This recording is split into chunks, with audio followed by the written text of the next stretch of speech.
Bienvenidos a Teología Cristiana, un espacio para meditar teológicamente como cristianos. Seguiremos tratando acerca de la palabra de Dios. Pregunta: ¿cómo se formó el canon del Nuevo Testamento? El canon del Nuevo Testamento se formó con 5 divisiones: los Evangelios, el libro histórico de los Hechos, las epístolas paulinas, las epístolas generales y el libro profético del Apocalipsis. Veamos ahora la evidencia interna del canon del Nuevo Testamento.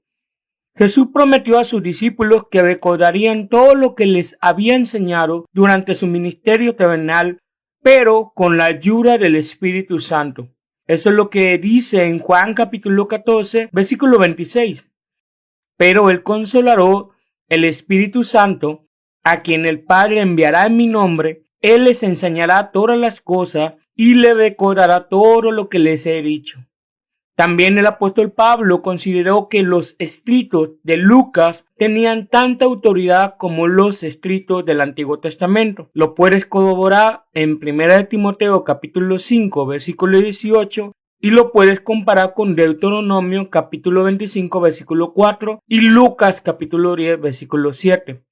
El apóstol Pedro reconoció los escritos de Pablo como parte de las Escrituras, de acuerdo a 2 de Pedro capítulo 3, versículos 15 y 16.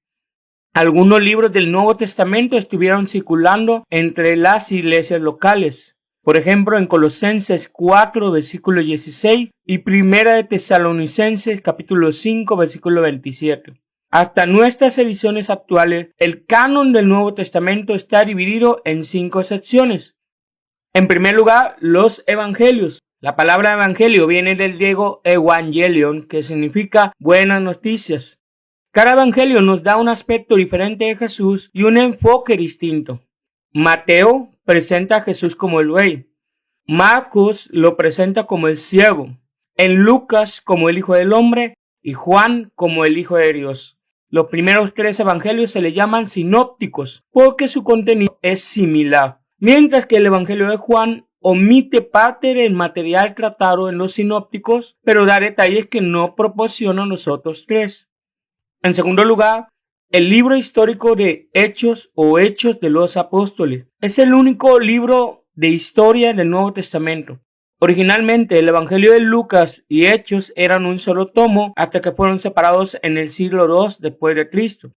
Relata la propagación y el crecimiento de la iglesia cristiana a través del Evangelio y del Espíritu Santo.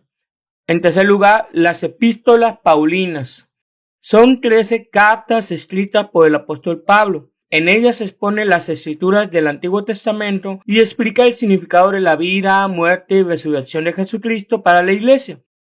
Estas epístolas son Romanos, 1 y 2 de Corintios, Gálatas, Efesios, Filipenses, Colosenses, 1 y 2 de Tesalonicenses, 1 y 2 de Timoteo, Tito y Filemón. Por cierto, 1 y 2 de Timoteo y Tito son considerados como una subdivisión y se les llaman epístolas pastorales. En cuarto lugar, las epístolas generales. Estas cartas se dirigen a las iglesias en general, por eso se titulan según el nombre del autor. En cuanto al libro de Hebreos, el autor permanece como anónimo, pero dado a su contenido fue considerado inspirado por Dios y canónico. Estas epístolas son Hebreos, Santiago, 1 y 2 de Pedro, 1, 2 y 3 de Juan y Judas. Por último y quinto lugar, el libro del Apocalipsis. El nombre Apocalipsis significa revelación. Es un libro de profecía y se centra en la revelación sobre el futuro del mundo, el juicio de los pecadores, la consumación final del reino de Dios, la segunda venida de Jesucristo y su reinado eterno.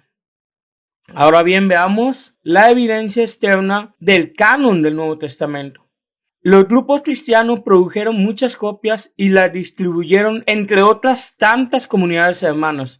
Poco a poco los cristianos fueron reconociéndoles a esos textos autoridad privilegiada a la vida de la iglesia. Era necesario contar con un corpus propio de libros sagrados que pudieran servir como punto de referencia y como fuente y criterio a la hora de tomar decisiones doctrinales. En otras palabras, hacía falta establecer un canon. Cuando se lean los escritos de los padres de la Iglesia, que data ya del siglo I y siglo II después de Cristo, puede notarse la presencia de la enseñanza apostólica en ellos, tal como la conocemos por los libros ahora canónicos.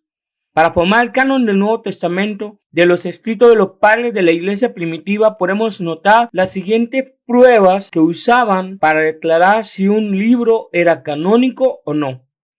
En primer lugar, si fue escrito por un apóstol o con su autoridad. Segundo, si era leído en todas las iglesias y aceptado como inspirado por el Espíritu Santo. Tercero, si tenía ayuda y edificación para las necesidades espirituales del hombre. Cuarto, si éstas hablaban de Jesucristo y de su redención. Y quinto, si toda la iglesia tenía el testimonio del Espíritu Santo que era autoritativo.